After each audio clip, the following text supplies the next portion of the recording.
Hello and welcome. This is 10 a.m. to the point editorial discussion by Nevays. In this video, we are going to comprehensively discuss all the editorial articles from the Hindu newspaper of 28th June 2024. Let's look at the editorial page of the Hindu.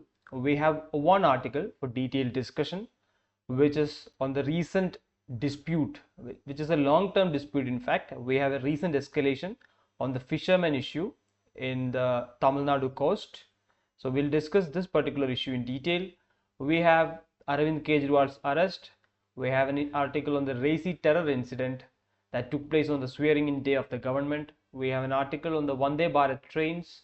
Then one on constitutionalism as it panned out in the recently concluded elections. Another interesting article by the journalist is a section that is dedicated for the journalists. And in this particular section, the journalist talks about the historical figure of V.O. Chidambaram Pillai. So we'll discuss all these articles one by one. Let's move into the discussion. The first article is on the arrest and bail of Delhi Chief Minister Arvind Kejriwal. So the recent incidents, for your knowledge, Kejriwal was granted bail by a lower court in the money laundering case. But this bail was cancelled by the High Court. Now this happened just one day before the Supreme Court was set to hear the bail application of Arvind Kejriwal in the other sections. So this very act of a person moving from lower courts to higher courts for seeking bail in itself shows some kind of a fault with the system, says the Hindu editorial. And one court feeling that it is eligible for a bail and the other court striking it down picturizes some kind of an ambiguity, and that shouldn't be the case because bail is a matter of right in non-bailable offences. In this case, if you take the specifics of this case has been going on for 2 years, and the only evidence against the chief minister is the approvals or the statements by the people who were arrested before. These people who were arrested before are turned to be approvers right now, or they are pardoned. So the mere statements of these people cannot be used as provisions to deny bail for a period of 2 years. So this was the point that was driven by the lower court when they gave bail to Mr. Kejriwal, but the High Court struck down the bail giving order of the lower court. So as a result, it reflects poorly on the system, says the editorial. There should be no rush to arrest anyone, says the newspaper, because when an accused is produced before the trial court, the prosecution should have all the evidences with them clear and ready. They shouldn't be prolonging the bail provisions just in anticipation of getting future evidence. So that's the crux of this article. It will just give you some clarity on the ongoing issue and some ideas about the bail provisions. Nothing more is there in the article for the exam perspective. We'll move to the second article. It deals with the issue of RAISI terror attack. So when the government was swearing in the third term of NDA, on that day there was a terror attack in RAISI, and this terror attack was planned by Lashkar-e-Taiba. And the author says that there was similar terror attack when in 2014, when the NDA government was swearing in, just 3 days before that there was a terror attack in the Consulate General of India in Afghanistan. So in this Consulate General of India office in Afghanistan, there was another terror attack. So the author connects both these incidents and says that these attacks are attempts to embarrass India on important occasions.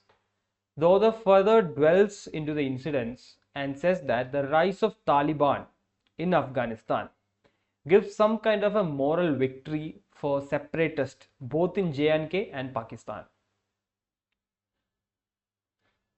Because this is a strategic approach against India, that is using militants or separatists against an external state. So this is a strategy that Pakistan has adopted for long, and this strategy seemed to have gained an upper hand because Taliban, the force that repelled America from Afghanistan was Taliban.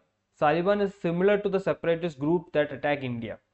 So the moral victory of this separatist group against a powerful country like America, in fact, gives the confidence to use this strategy further against India. So in the Shimla Agreement that was signed in 1972, this particular issue was not foreseen well. The issue of using separatists and militants against an external state. When in 1998 there was another bilateral discussion, that time also counter-terrorism and anti-narcotics was the major contention points, but still this issue was not formally addressed. And this issue cannot be addressed like that because there is no direct linkages between the separatist groups and the external state, which is Pakistan in this case. So what exactly can India do? The author says that India should take it to the international stage, because that is the only way. Maybe, for example, if you take organizations like FATF, these are organizations that put pressure on external states because of their linkages with terror activities. So only through international platforms like these, such incidents can be curtailed, says the author. Let's move to the third article. It deals with the Vande Bharat and Vande Metro. So first you should understand what is Vande Bharat. Vande Bharat is the latest model of train that was unveiled in India. It's a passenger train with only chair cars. It is not a sleeper coach. It will run in short distances within the ambit of a state or between two states. And right now we have 51 origin to destination pairs. So it will run to both directions. We have 51 pairs as of now. And of these, 10 have very low patronage. So if you take the case of Indian Railways, when Railways spends ₹1 on a particular service or a particular train, what it gets is 47 paise only. And the operational cost of railways is 98%. So 98% of railways income is going as operational cost, and railways will be getting the profit margin of only 2%. And the government will keep funding the railways. If you look at the capex, the 11% capital expenditure that was given in the interim budget, majority of it goes to the Indian Railways. So if this is the case, while commissioning new trains like the Vande Bharat, there should be a proper stock taking of the profitability of the routes. This is what the author argues in this particular article. And now the government is coming up with the Vande Metro prototypes. This is being constructed. The prototype is being constructed in Kapurthala Rail Coach Factory in Punjab. So once this gets commissioned, this particular exercise of optimizing the routes should be undertaken. Otherwise, there will be further losses on the railways. If you take the specialities of this Vande Metro prototypes, it's just like the Vande Bharat train, except the distance criteria. Here, the aim is to connect up to 250 kilometers between cities within a particular state. It is fully air conditioned as the Vande Bharat train. So right now, if you look at the options to travel between cities, fully air conditioned options are not there.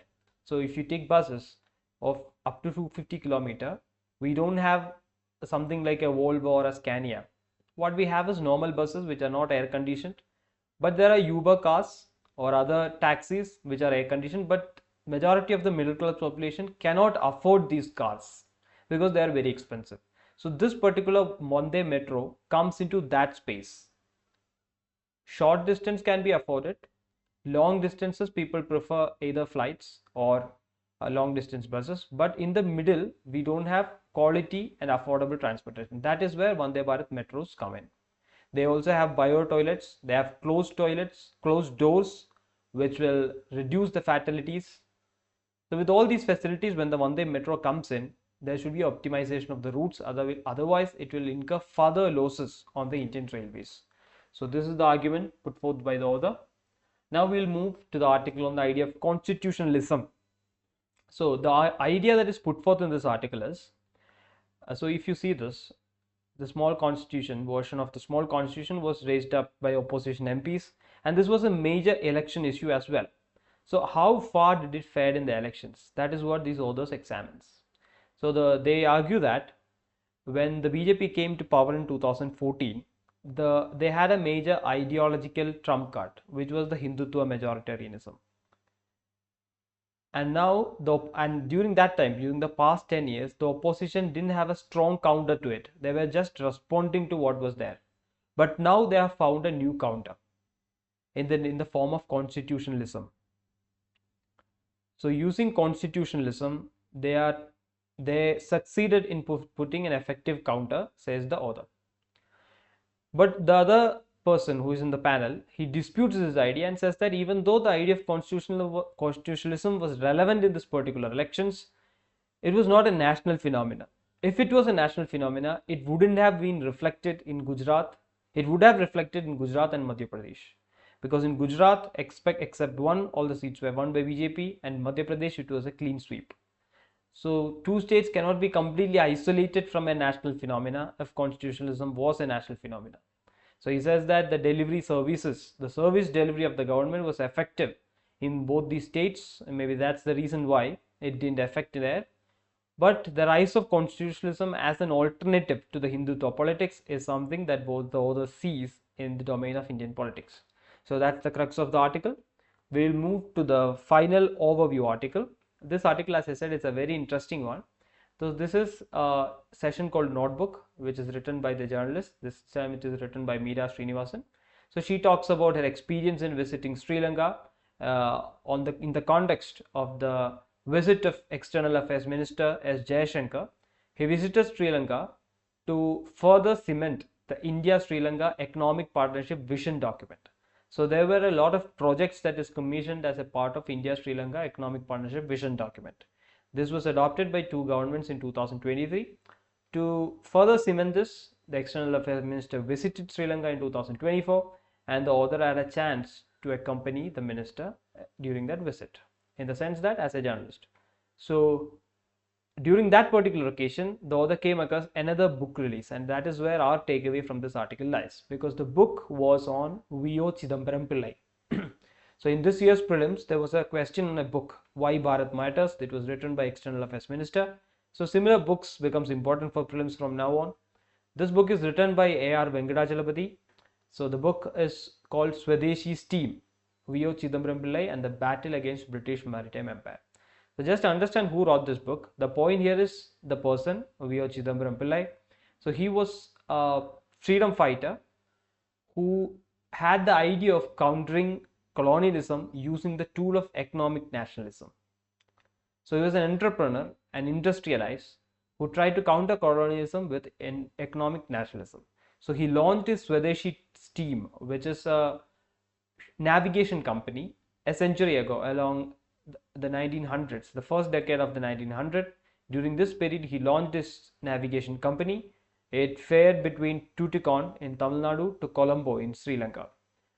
It continued, but it finally failed after some years because of internal rivalry and losses within the company. And V.O. Chidambaram Pillai, who is often called as VOC, had to return to the country, and he was jailed by the British, and he died in 1936. So this is an inspiring story, a very different story. So this is a potential question for the prelims as well.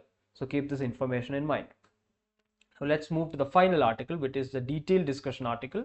It is in the India-Sri Lanka relations again, and the specific issue of fishermen dispute. It comes into picture in GS2, international relations part. We have discussed various issues between India and Sri Lanka, especially the recent financial crisis between in Sri Lanka, financial crisis in Sri Lanka, for which India extended a helpline. So UPSC in the past, in 2022, has asked a specific question about the recent crisis and India's helping hand. So a specific issue like this can be taken up, and the total relations of the countries can be discussed as well.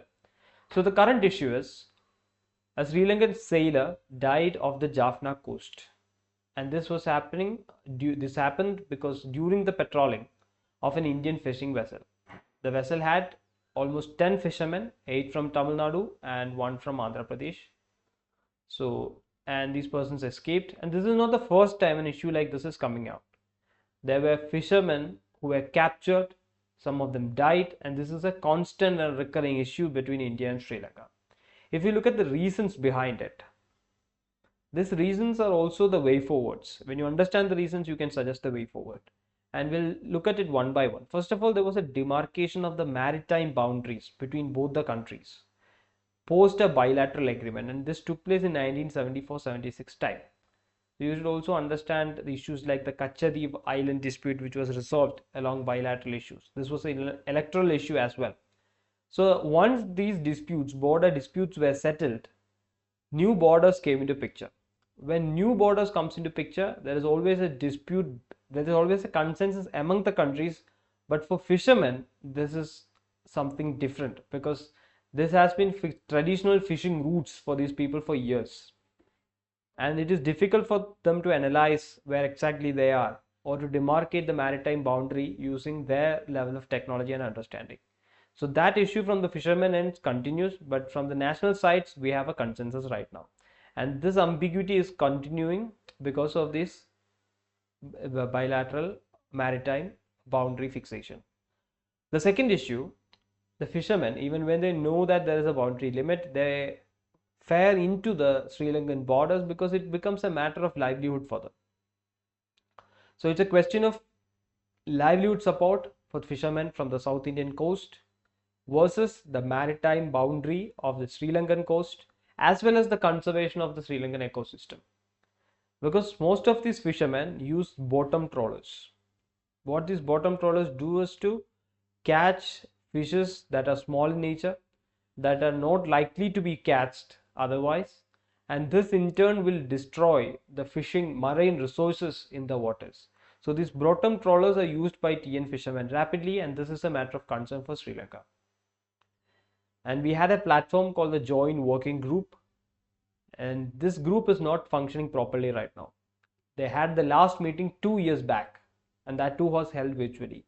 So right now, when Tamil Nadu Chief Minister M.K. Stalin reached out to the External Affairs Minister, he was emphasizing on the need to revive this joint working group because it is through consensus. Even this editorial talks about this opportunity, this as an opportunity to revive the talks between the two countries on this particular issue. And finally, this issue of livelihood can be resolved if there is a diversification of the work profile of the Tamil Nadu fishermen. So there are various ways through which they can raise income, provided there is enough income support, like seaweed cultivation, cage farming. Like in marine areas, they can put cages and cultivate fish. There is processing possibilities of fish that is caught from the sea. They can process it and even use it for export. Then there is deep sea fishing. So traditional fishermen usually fare in the shallow waters.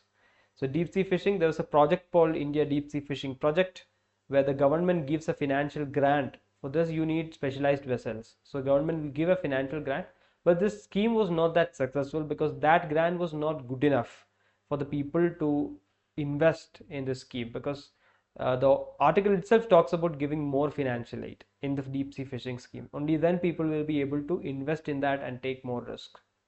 So these are the reasons of this issue. These reasons are the solutions as well, because for example, if you take the joint working group, which is not active right now, reviving the joint working group will be the way forward for this. Or if you take the issue of bottom trawlers used by TN fishermen, minimizing the use of bottom trawlers will be the way forward for this. So likewise, this will give you an insight about the fishermen dispute in India-Sri Lanka case. That's the takeaway for us. Thank you for listening to today's discussion. That's all. Thank you.